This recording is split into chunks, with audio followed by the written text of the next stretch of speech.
இன்னைக்கு நம்ம பார்க்க போறது அலைப்பாயுதே படத்தோட ஆல்பம். 2K கிட்ஸ்க்கு தேன் சுடர் எப்படியோ அந்த மாதிரி 90s கிட்ஸ்க்கு எவனோ ஒருவன் வாசிக்கிறான் பாட்டு. ஸ்வர்ணலதாவோட வாய்ஸ்ல லவ்வே பண்ணாதவங்க கூட லவ் ஃபெயிலியர் ஆன மாதிரி ஃபீல் பண்ண ஆரம்பிச்சிருவாங்க.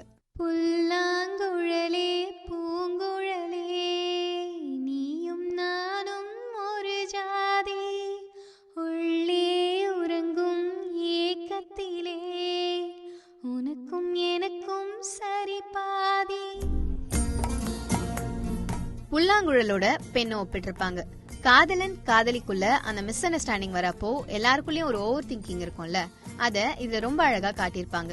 இந்த சோகத்துக்கு ஒரு தற்காலிக மருந்தா இசை இருக்குன்னு, இன்னிசை மட்டும் இல்லை என்றால் நான் இன்றோ என்றோ இறந்திருப்பேன் அப்படின்னு பாடியிருப்பாங்க.